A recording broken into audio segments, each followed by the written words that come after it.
شیخ شاید آپ کا ڈسکنیکٹ ہو گیا تھا تھوڑی سی دیر ہاں کے لیے. وہی مجھے سمجھ میں نہیں آیا کیا ہو گیا اچانک جو ہے. جی جی جی ہاں اب ہم میں آپ بات سے کو سن سکتے ہیں. جی جی ہاں جی ہاں جی. الحمد للہ. تو میں آپ سے یہ کہہ رہا تھا کہ اصل میں قوم یہود کو یہود کیوں کہا جاتا ہے. اس سلسلے میں 3 اوپینین ہیں. اس میں سے ایک اوپینین یہ ہے کہ یہ نسبت ہے یہوذا کی طرف، جو کہ یعقوب علیہ السلام کے بیٹوں میں سے ایک ہے، وہ ان کا نام یہوذا، اسی کی طرف نسبت ہے. تو گویا کہ اس کو ذرا اچھا پیش کیا جا رہا ہے اس میں دوسروں کے مقابلے میں، کہ جو ہے اس نے یہ بات کہی کہ یوسف کو قتل مت کرو. تو یہ ہے قال قائل منہم. پہلی بات میرے بھائیوں یہ ہے کہ ان میں سے ایک نے کہا. قرآن نے یہ کہا ہے کہ ان میں سے ایک نے کہا، اور ہم بھی یہی کہیں گے کہ ان میں سے ایک نے کہا. کس نے کہا؟ اگر اس کے بارے میں کچھ بھی فائدہ اس کو ذکر کرنے کا ہوتا تو قرآن نے اسے نظر انداز نہیں کیا ہوتا. اس کے بعد کیا بات ہے کہ لا تقتلوا یوسف، لا تقتلوا یوسف، یوسف کو قتل مت کرو. یہاں یہ دوسرا پوائنٹ ہے، نوٹ کیجئے گا. لا تقتلوا یوسف، یوسف کو قتل مت کرو. اس کے پہلے یوسف علیہ السلام کا ذکر تو آ چکا ہے، تو اس کے لحاظ سے عربی زبان میں یہاں پروناؤن آنا چاہیے تھا، اور ہونا چاہیے تھا کہ یہ کہا جاتا کہ لا تقتلوہ، لا تقتلوہ، اس کو قتل مت کرو. وَأَلْقُوهُ فِي غَيَابَاتِ الْجُبِّ، جیسے القوہ میں ہو ہے، ویسے ہی لا تقتلو کے بعد بھی ہو آنا چاہیے تھا، یوسف نہیں آنا چاہیے تھا. لیکن کیا ہے یہاں پر، آپ اس کو غور کیجئے گا. یہ دوسرا پوائنٹ ہے کہ کہا گیا لا تقتلو یوسف، یوسف کو قتل مت کرو. نام کے ساتھ ذکر کیا گیا، پھر سے ان کو نام کے ساتھ ان کا ذکر کیا گیا. لا تقتلوا یوسف.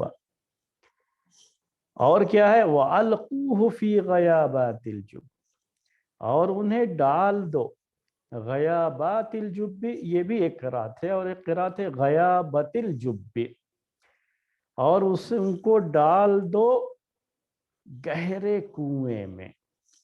جب عربی زبان میں کہتے ہیں اس کنویں کو جسے کھودا گیا ہے اور نیچے پانی بھی نکل گیا، پانی وغیرہ بھر بھی لیتے ہیں اس سے، لیکن اس کنویں کے اوپر چاروں طرف سے اینٹیں ڈال کر کے جیسے بنا دیا جاتا ہے، اور تاکہ کوئی آدمی اس کے اندر گرے نہ.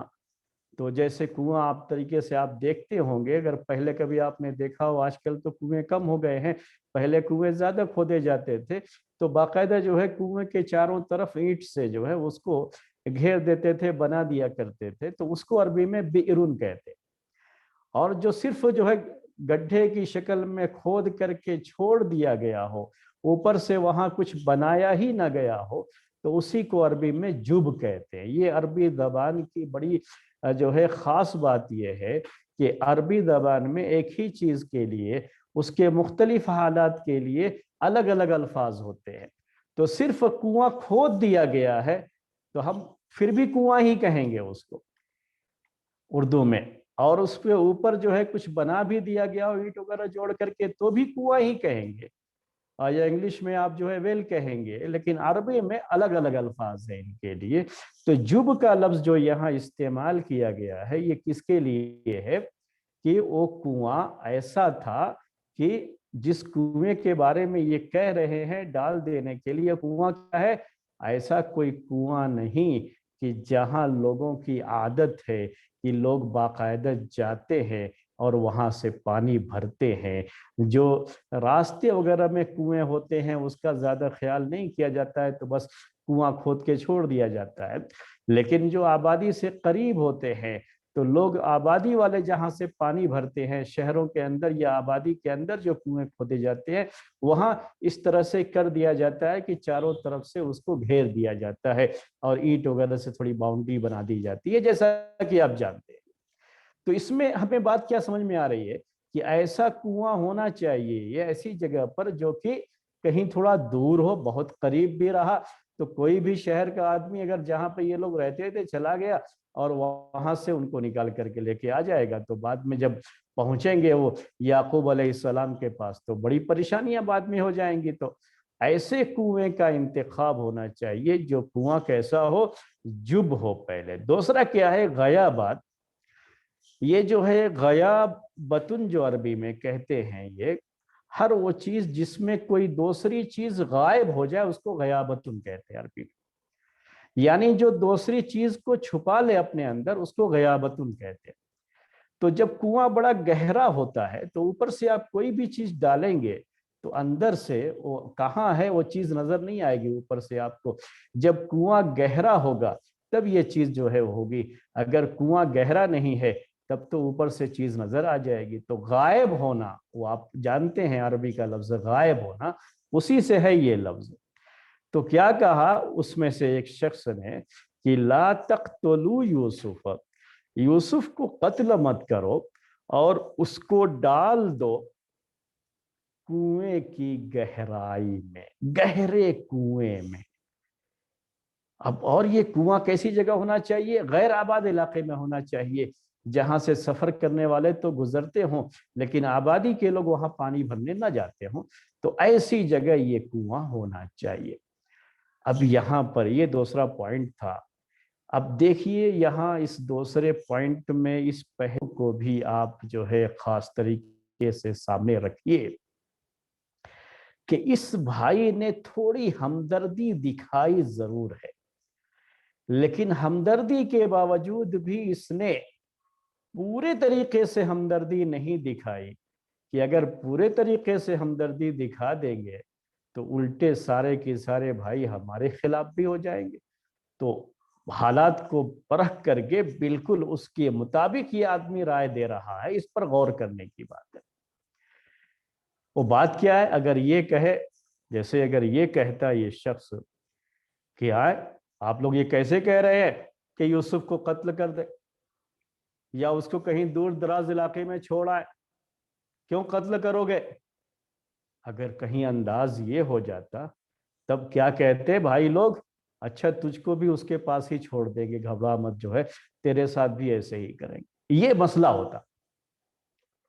تو اس نے جو ہے ہمدردی کی بات کہی تو ضرور ہے، لیکن اس ہمدردی کی بات کو بھی اس نے اس پہلو سے اور اس اسلوب سے ذکر کیا ہے کہ یہ ہمدردی لگے نہ، بلکہ بھائیوں کو یہ محسوس ہو کہ ان کے حق کی بات ہی میں بھی کر رہا ہوں، میں بھی وہی چاہ رہا ہوں جو وہ چاہ رہے ہیں، بس طریقہ اختیار کرنا کون سا مناسب ہے میں وہ بات بیان کر رہا ہوں۔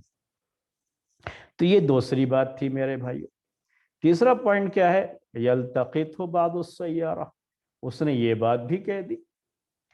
وہ بات کیا کہہ دی کہ بعض السیارہ، سیارہ عربی زبان میں آج کل جو ہے آپ سمجھتے ہیں کہ یہ جو ہے موٹر جو ہوتی ہے، کار جو ہوتی ہے، اس کو سیارہ کہتے ہیں۔ اصل معنی سیارے کے چلنے والا، سیارہ کا مطلب بہت چلنے والا، مبالغہ کا صیغہ کہتے ہیں اس کو۔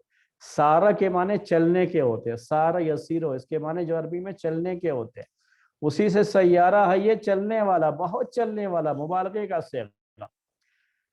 تو سیارہ یہ کیا ہے؟ مسافر کے لیے جو بڑی کثرت سے سفر کرتے رہتے ہیں، قافلے جو ہے، اور سیارہ یہ جمع بھی ہے یہاں پر، تو کیا کہا کہ قافلوں میں سے کوئی جو وہاں سے گزرے گا وہ انہیں اٹھا لے گا۔ یلتقط ہو، التقط عربی میں کہتے ہیں زمین میں کوئی چیز گری ہوئی ہو تو اس کو اٹھا لیا جائے، عربی زبان میں اسے لقطہ کہا جاتا ہے، اور فعل اس کے لیے یہی استعمال کیا جاتا ہے، التقط۔ زمین پر گری پڑی چیز کو عربی میں لقطہ کہا جاتا ہے۔ تو اس طرح سے کنویں میں ہم ڈال دیں گے، کنویں میں یہ پڑے رہیں گے، تو وہاں سے گزرنے والے مسافرین میں سے کوئی بھٹکا ادھر جو ہے سے گزرے گا تو وہ جا کر کے ان کو نکال لے گا اور نکال کر کے ان کو لے کر کے چلا جائے گا۔ اس طریقے سے سانپ بھی مر جائے گا اور لاٹھی بھی نہیں ٹوٹے گی، ہم اردو کے محاورے میں کہنا چاہیں تو ان کے خون سے اپنے ہاتھ کو رنگنا بھی نہیں پڑے گا۔ ہمارا مقصد کیا ہے کہ یوسف کو اپنے باپ کی نگاہوں سے دور کرنا ہے، اور اپنے باپ کی نگاہوں سے دور کرنے کے لیے ان کو قتل کر دیں یہ کوئی ضروری نہیں ہے۔ اس کی شکل تو یہ بھی ہو سکتی ہے کہ کنویں میں پھینک دیا جائے اور کوئی بھی راستہ چلنے والا مسافر وہ جو ہے گزرتے ہوئے وہاں سے ان کو نکال کر کے لے کر کے چلا جائے گا۔ اس طریقے سے وہ دور دراز علاقے میں پہنچ جائیں گے اور ہمارے باپ سے پھر ان کا کوئی واسطہ نہیں رہ جائے گا۔ تو اس طرح سے جو ہمارا مقصد ہے وہ حاصل بھی ہو جائے گا، اور یوسف کے خون سے اپنے ہاتھ کو رنگنے کی ضرورت بھی نہیں پڑے گی۔ یہ تیسری بات تھی، یلتقطہ بعض السیارہ، تو گزرنے والے جو مسافر ہیں قافلے ان میں سے بعض اس کو اٹھا لیں گے اور جو ہے اٹھا کر کے لے کے چلے جائیں گے۔ ان کنتم فاعلین، اگر تم کرنا ہی چاہتے ہو، اگر تم کو یہ کرنا ہی ہے تو یہ مناسب رائے ہے، یہ کرو، قتل کرنے والی بات کو تم چھوڑ دو۔ تو یہ بات تھی جو ہم نے آپ کے سامنے جو ہے پیش کی، 3 پوائنٹ پیش کیے۔ چوتھا پوائنٹ اور 5واں پوائنٹ میں بھی آپ کے سامنے پیش کرنے والا ہوں۔ آیت تو آپ کو سمجھ میں آ گئی ہوگی، اب جو پوائنٹ آپ کے سامنے پیش کرنے والے ہیں یہ سب جو ہے وہ باتیں ہیں جو کہ تربیت کے تعلق سے ہمارے لیے بہت ضروری ہیں اس پورے معاملے میں۔ دیکھیے جو ہے چوتھا پوائنٹ یہ ہے کہ جب وہ یہ رائے پیش کی ہے بھائی نے، تو یہ بھی کہا ہے کہ راستہ گزرنے والا کوئی بھی شخص ان کو نکال کر کے لے کے چلا جائے گا۔ اس کا مطلب یہ ہوا کہ یہ جب کنویں میں اس کو جو ہے ڈال دیں گے، کنویں میں پھینک دیں گے، تو اس وقت یہ اطمینان کرنا ضروری ہوگا کہ وہ کنواں گہرا تو ہے لیکن کنویں میں پانی تو ہونا چاہیے۔ اگر کنویں میں پانی نہیں ہے اور بہت گہرا ہے اور اوپر سے کسی بچے کو ڈال دیا جائے تو کیا حالت ہوگی اس کی، وہ آپ سمجھ سکتے۔ تو پھر جو ہے یہ بات کہنا کہ قتل مت کرو اور کنویں میں ڈال دو، تو ایسے کسی کنویں میں ڈالیں گے تو کیا جو ہے وہ قتل کرنے کی بات نہیں ہو جائے گی؟ جہاں پانی نہیں ہے اگر، اور لے کر کے وہاں اوپر سے وہ بھی بہت گہرا کنواں ہو، اتنا گہرا ہو کہ اوپر سے کچھ نظر نہ آئے، اور لے جا کر کے ایسے ڈال دیا جائے ان کو، تو ظاہر سی بات ہے کہ ان کے جسم کی کیا حالت ہوگی آپ سوچ سکتے ہیں۔ اور کوئی بھی شخص یہ بھی تو سوچ سکتا ہے کہ اس طرح سے کنویں میں ڈال دینے سے بھی تو ان کی موت ہو سکتی ہے۔ تو یہ جو ہے چوتھا پوائنٹ یہ نوٹ کیجئے گا ذرا۔ یہ تو یہ کہ جب پانی نہ ہو، اور پھر اگر پانی ہے اور بہت زیادہ پانی ہے اور لے جا کر کے اس کنویں میں ڈال دیں ان کو، تو پھر دوسرا مسئلہ آئے گا کہ وہ بچے تھے ابھی، تو کیا اس میں ڈوب کر کے مر نہیں جائیں گے؟ تو مسئلہ تو پھر وہی آیا۔ جبکہ اس رائے کے اندر یہ ہے کہ قتل نہیں کرنا ہے، جان نہیں لینا ہے، ان کو کنویں میں ڈال دینا ہے، اور کنویں میں ڈالنے کا مقصد یہ ہے کہ کوئی آئے تو نکال کر کے ان کو لے کے چلا جائے، تو اس کے لیے ان کا زندہ ہونا ضروری ہے نا۔ تو یہ پوری بات یہ بتا رہی ہے کہ یہ لوگ کسی ایسے کنویں کا ہی انتخاب کریں گے جو کنواں نہ اس میں پانی بہت زیادہ ہو اور نہ ہی بالکل پانی نہ ہو، ایسا بھی نہیں ہونا چاہیے، کیونکہ ان کو جب اللہ تعالیٰ تو جہاں چاہے کسی کو محفوظ کر دے، لیکن میں یہ کیا کہنا چاہ رہا ہوں کہ بھائیوں کو تو یہ پتہ نہیں ہے نا، بھائی تو نہیں جانتے نا یہ سب۔ جب بھائیوں کی یہ رائے ہے، بھائیوں میں سے ایک کی یہ رائے ہے، اور اسی رائے کو پھر قبول بھی کر لیا گیا کہ ان کو ڈال دیا جائے کنویں میں، تو یہ رائے پیش کرنے والے نے اس کے لیے یہ بھی کہا تھا کہ گزرنے والا کوئی انہیں نکال کر کے لے کر کے چلا جائے گا، تو یہ تو اسی وقت نہ جب چیز ہوگی جب وہ زندہ رہیں گے کنویں میں۔ اور زندہ رہنے کے لیے یہ چیز ہونا ضروری ہے۔ تو یہ بات ہم کو اس آیت سے خود بخود سمجھ میں آ رہی ہے، حالانکہ وہ الفاظ نہیں، یہ چوتھا پوائنٹ تھا۔ یہ جو پانچویں بات، جب اللہ تبارک و تعالیٰ کوئی چیز کسی کے لیے مقدر کر دیتا ہے، یہ تربیت کا پہلو ہے، کوئی بھی چیز کسی کے لیے مقدر کرتا ہے تو اس کے لیے اسباب خود بخود مہیا ہو جاتے ہیں، اسباب خود بخود پیدا ہو جاتے ہیں۔ اللہ تعالیٰ نے اگر چیز مقدر کی ہے، یاد رکھیے یہ آپ کے ایمان کے لیے اور تقدیر پر ایمان کے لیے بڑی اہم چیز، بڑا اہم پوائنٹ ہے، اور یہی آخری بات ہے آج کے درس کی۔ اب بھائی تو یوسف علیہ السلام سے اتنے جلے بھونے تھے، اتنا حسد تھا دلوں میں، اور دشمنی کی آگ میں اس طریقے سے وہ جو ہے جل بھن رہے تھے کہ وہ کسی طرح سے بھی ان سے چھٹکارا حاصل کرنا چاہ رہے تھے، لیکن انہی میں سے ایک کی زبان سے یہ نکلنا کہ انہیں قتل مت کرو بلکہ لے جا کر کے کنویں میں ڈال، یہ جو ہے بات آنا، یہ کیا ہے؟ کیونکہ اللہ تعالیٰ نے یوسف علیہ السلام کی موت مقدر نہیں کی، ان کو زندہ رہنا ہے، اور آگے اتنا اونچا مقام ان کو ملنے والا ہے کہ یہی بھائی اور والدین ان کی تعظیم اور احترام میں ان کے سامنے سجدے میں گر پڑیں گے، جس کا ذکر خواب میں شروع میں آ چکا ہے۔ تو میرے بھائیوں، یہ چیز کیا ہے کہ جب کوئی چیز مقدر ہوتی ہے، اللہ تبارک و تعالیٰ نے یوسف علیہ السلام کی زندگی مقدر کی ہے، انہیں زندہ رہنا ہے، تو انہی بھائیوں میں سے ایک بھائی نے یہ رائے پیش کی اور اس رائے پر سب کا اتفاق ہو گیا۔ اب اس کے بعد وہاں سے وہ نکالا گیا، ان کو سب کچھ، وہ بعد کی بات ہے، ان کی حفاظت ہوئی، وہ سب اپنی جگہ پر ہے، لیکن اس سب سے پہلے جب بھائی لوگ ان کو قتل کرنے کی سازش کر رہے تھے، اس وقت یہ رائے پیش ہو جانا، یہ رائے آنا، یہ خود میرے بھائیوں اپنے آپ میں اس مسئلے کے لیے بہت بڑی دلیل ہے کہ جب کوئی چیز مقدر ہوتی ہے تو اسباب خود بخود اس کے لیے بن جاتے ہیں۔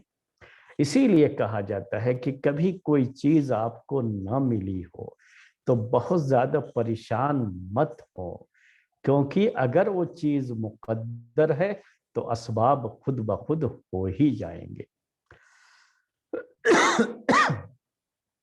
اسباب بھی اس کے پیدا ہو ہی جائیں گے، اللہ تعالیٰ کی طرف سے اسباب بھی مہیا کرا دیے جاتے ہیں، یہ اللہ تعالیٰ کی طرف سے چیز ہوتی ہے، اور جو ہے ہمارا کام صرف اور صرف اتنا ہوتا ہے کہ ہم اپنے طور پر محنت کریں، تدبیر کریں، عمل کریں، لیکن جو چیز ہمارے لیے مقدر ہے، خاص طریقے سے ہماری موت اور ہماری زندگی، تو یہ جو ہمارے لیے مقدر ہے اس کے لیے اسباب ضرور آ جائیں گے، اسباب بھی مہیا ہو جائیں گے، وقت پر وہ چیز ہو جائے گی، ہمارے ہاتھ میں وہ چیز بھی نہیں ہوتی ہے، وہ خود بخود جو ہے وہ چیز اللہ تبارک و تعالیٰ کی طرف سے وہ سبب بھی ہو جاتا ہے، اور ایسے ہی جو ہے اللہ تعالیٰ اپنے بندوں کی حفاظت بھی فرماتا ہے۔ تو یوسف علیہ السلام کا یہ معاملہ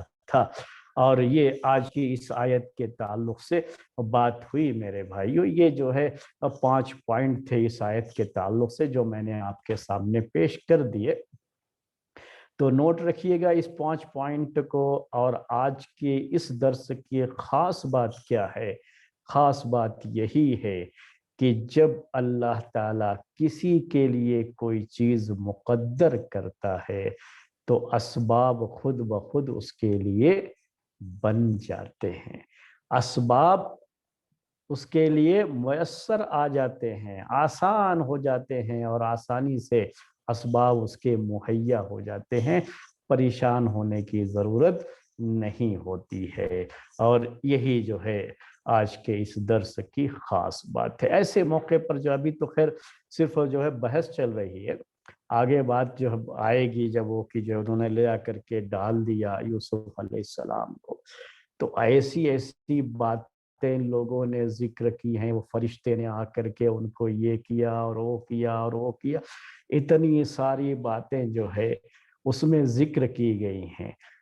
اگر یہی ساری باتیں جو ذکر کی جاتی ہیں، اگر ایسا کچھ معاملہ ہوتا میرے بھائیوں، تو پھر یوسف علیہ السلام کے اس قصے میں ہمارے لیے عبرت اور نصیحت کی بات کیا رہ گئی؟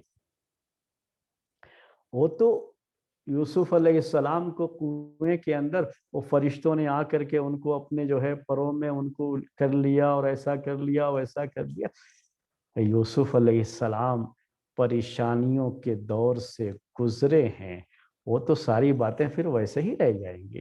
تو خیر آج کے اس درس کی میرے بھائیوں بات اتنی ہی تھی۔ اس آیت کے اندر یہی 5 پوائنٹ ہیں جسے آپ کو نوٹ کرنا تھا۔ آج کا درس ہم اسی پر ختم کرتے ہیں۔ سبحانک اللہم و بحمدک اشہد ان لا الہ الا انت استغفرک و اتوب الیک۔